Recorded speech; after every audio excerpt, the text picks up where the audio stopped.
Hey guys, welcome back to Micho Makes. My name is Micho. I like to make stuff. Today we've got part number 21 of the Toyota Sprinter Trueno AE86 by DeAgostini.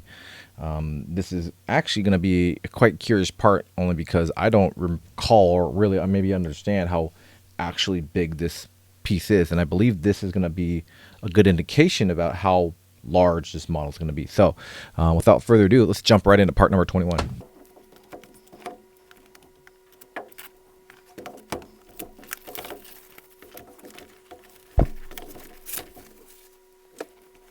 Okay, starting out, we've got the cover here. Put that right there for right now. We've got actually another box piece, no more frames right now. We've got our part here. Oh yeah, and this is definitely hefty. And we've got our book. So let's take a look at the book real quick. FR AE86 to FF no AE92. So maybe it's just a comparison of the front wheel drive and the rear wheel drive AE86 and AE92. So AE92 with front wheel drive.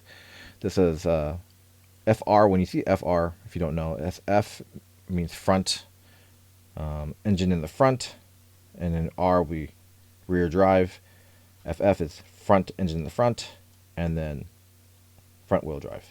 If you see the other ones are like MR, which is like mid-engine, so the engine would be back here like the MR2, and then the rear drive in the back. So that's how what that usually indicates. Ah, cool. Yeah, okay. We were just talking about this. I didn't even open this yet. You guys opened it with me. There's the comparisons, right? So you have engine in the front, rear drive in the back, engine in the front drive too as well. Again, mid-engine, so mid-engine back here, engine back here, drive back here, and then you have actually rear engine back there, and then rear drive, and then you have also four-wheel drive, so you have the engine in the front, and all four wheels go at the same time. Again, if you don't know, and you probably do know, is the 86 was FR, so engine in the front, and rear drive too as well, with the drive shaft. This is a example, obviously the engine that we made, but it's actually a red top. You can see right there. The red top usually indicated a higher compression for AGE, and they usually came with, I believe the MR2 had these engines in it, but they had some AE86s with that engine too as well. Higher compression, meaning that you can produce a little bit more power too as well. The blue ones that we have here, I'm going to show you here. Blue ones usually have a little bit of lower compression. You see this right there, a little bit lower compression, but that was more standard on the AE86s. The AE92s actually had the black and silver tops engines. You can always see the styling difference too as well. Still a popular platform for a lot of folks, but not nearly as popular as the AE86. And well, that's all the information. So we jump right into the part here, assembly. And actually, it's a good amount of instructions that we got to go through. So let's just jump right into it and open up the pack itself. I'll go ahead and reposition the camera.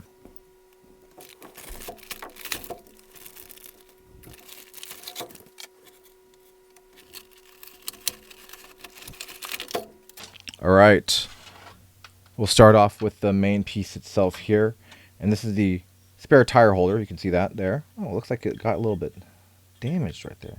That stinks, but it is what it is. This is the part of the trunk where you store the rear tire in the back. I believe this is actually the orientation. So the tire goes back here, and you have all these other holes and stuff here too as well. Got a few pieces. Again, these look like wire holder brackets here. Make sure you can kind of see them. Again, these are just, I believe, for holding down wires and running wires through. These are actually metal.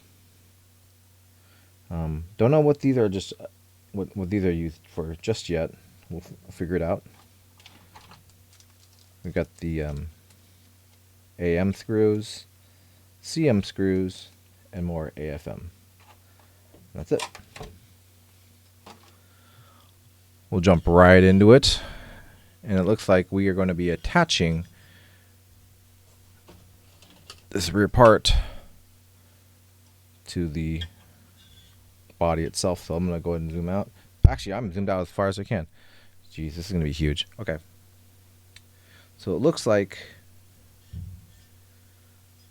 this way. Get the orientation right. Ah, okay. Here is the orientation that I want. You can see these holes here, or these screw holes right here. These are actually keyed for these holes right here. So let's hopefully we can focus in on those for you guys. Okay, there we go. These are actually keyed right here for these ones right there. So this gets flopped over just like this. And then these holes are visible there. Just kind of lay it flat like that the best I can. And I'm going to make sure it gets all aligned properly before I try to screw anything in. And we take the AFM screws, screw them in there.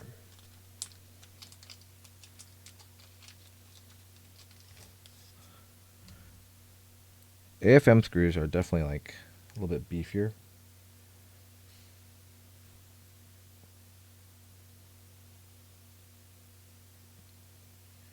Than the other ones I've been dealing with.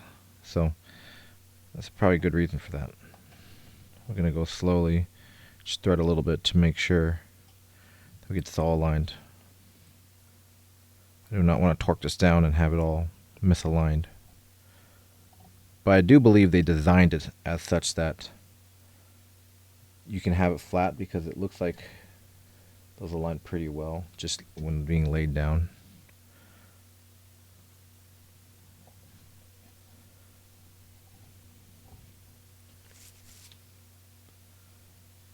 Alright, put this AFM away. And we'll go ahead and torque these down just a bit. Oh my god, this thing is so huge. This model is gigantic.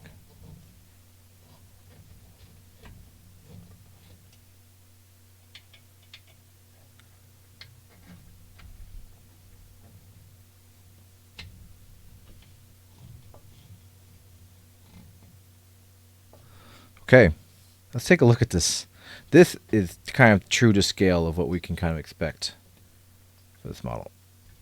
Oh my god, it is. I don't. Oh god, can you guys see this in the frame? Okay, I'm pushing it back this way so you can actually hopefully see it. I'll actually put this up this way too. That is huge. Just to kind of give you a perspective of the scale of the detail of this model. Again, here is the other one. And again, I'll try to get a Hot Wheels so you can see it. Just a huge scale of this model. That's gonna be. It is huge, gigantic. I love it. So detailed too. Okay. So I'm gonna pause here because I gotta take a look at this next step real quick.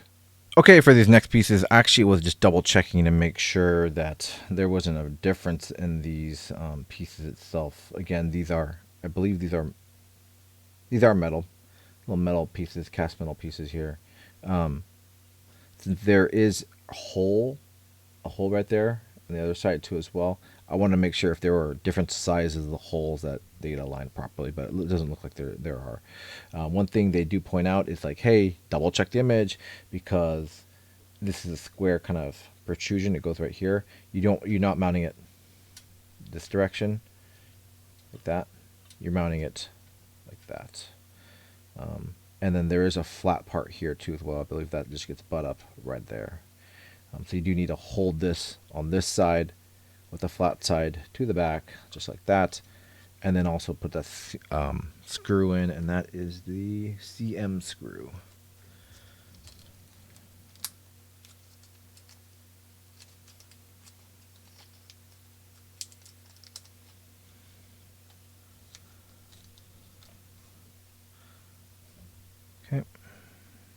get this ready. Get this flat part against here. Oops. Actually, I'll just get this aligned this way, and I will zoom out so you guys can kind of see what I'm doing. I've got this flat part here. Put it against this hole that's required. This one right here.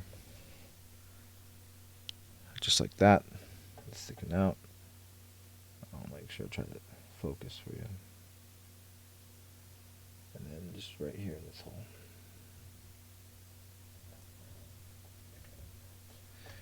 So try to make sure it doesn't turn on you. So if it, yeah, and they are saying if it's torquing too much, you gotta wear some gloves. Hopefully that should be all right. Yeah, definitely. You gotta hold it in pretty tight, and it is not feeling good on my fingers. But it's okay. Cool. There you go. There's that piece. I could do the other side too as well. We'll actually rotate this.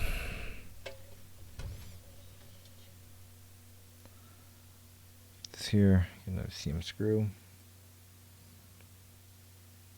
It's gonna go right on this other side right here.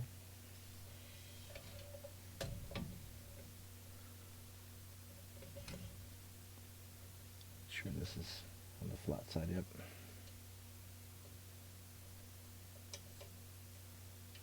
Oh, a little awkward.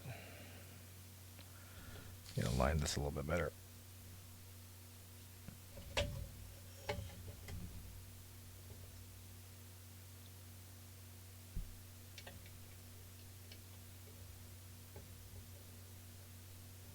You guys see that or not? Just make sure you're focused on it.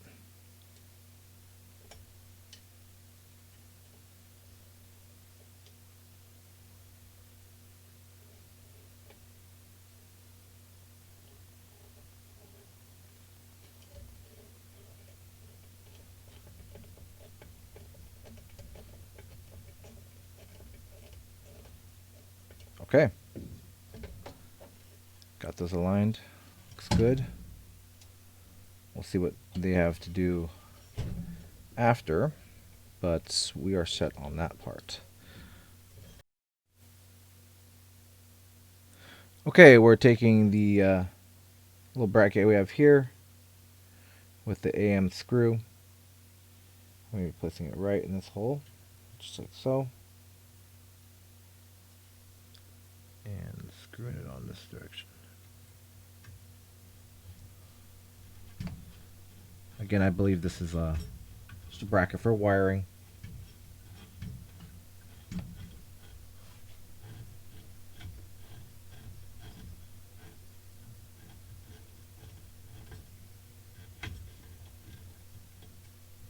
Here we go. That one. The next one. Actually got to torque this down a little bit because I'm moving a little bit. This one is going to be down here. Looks like. Let's double check here. Instructions. And it fits right here. So, right there. Just like this.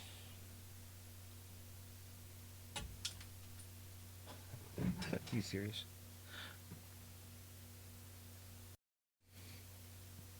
Okay, that flew off, but I was able to find it really easily, which is really nice. So we'll try that again. Let's get this aligned correctly. No, it doesn't fly off.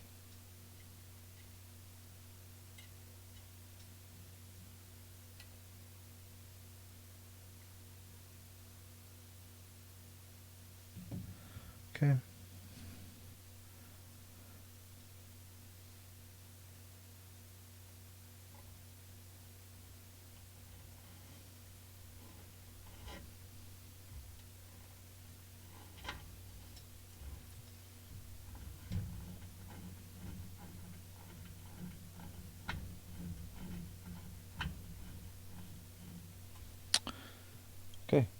good. Brackets in. This brackets in. I'm actually gonna torque this down a little bit more because it does seem to move. So put it on this side and make sure these guys are all good. Yeah, could use all three. Probably could use a little tightening. Excellent.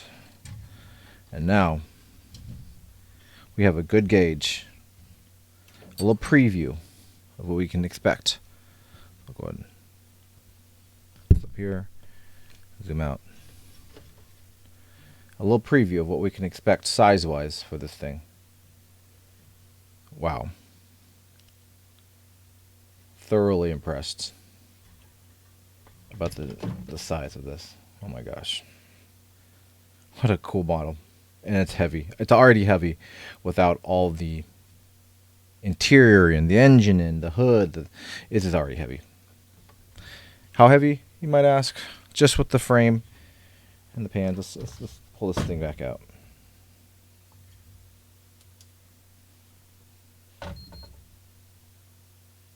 £2, 11 ounces. Just double check that. 2 pounds, 11 ounces. Just of this frame. And that is pretty significant just without the engine itself. All right, that was part number 21 of the Toyota Sprinter Trueno AE86 by DeAgostini. This gave us a really good idea of the scale we're going to be working with this model, and I'm really excited to see how this progresses. It's heavy, it's huge, I love it, tons of detail. But thanks again for joining with me today. Well, we're going to take a look at part number 22. Let's take a quick preview of what we're going to be looking for with that. More frame parts, looks like. More frame parts, which is going to be pretty awesome. But again, thanks very much for joining me today.